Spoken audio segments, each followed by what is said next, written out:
Sayang ang init ng araw, pa-summer na. Samantalahin natin habang libre lang yung init. Ka-pre-order, opo, ang bilis pong maubos ng mga available na stocks. Ako nagdagdag pa ako, bumili pa ako ng mas madami. Kahit naka-pre-order kasi gusto ko secured na yung unit ko eh. Ito ay solar power bank with emergency light po siya. Binibilad po sa araw ng mga 8 to 10 hours po kasi yung charging time niya. Pwede naman po siyang dekuryente. Kung gusto niyo po siyang kargahan po, direct po sa outlet, tumatagal po siya ng 3 hours charging time, mas mabilis. Pero kapag po bilad po sa araw, 8 to 10 hours po. Ayan po yung kanyang solar panel. Ito po siya sa harap. Ilaw po siya sa harap. Mabigat po siya ha kasi po solar power bank po ito. Yung price po nito depende po sa kung anong gusto nyong watts. Pili na lang po kayo dyan sa basket. Ito gamit na gamit namin siya, hindi lang siya as power bank. On regular days kapag gabi, ito ginagamit namin magdamagang ilaw para tipid nga naman sa konsumo ng bombilya. Naka low brightness lang kami dito kasi kapag nag full brightness ako, mabilis siyang malowbat, 5 hours lang lowbat na. Pero kapag naka low brightness ako, hanggang kinabukasan po, pagkagising ko meron pa siya. Basta make sure po na full charge nyo ha kasi kapag hindi po siya naka-harvest ng enough po na solar energy,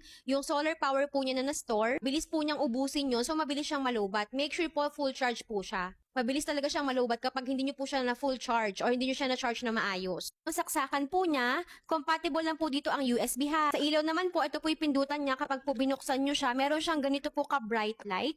Tapos may iba't ibang mode kasi to.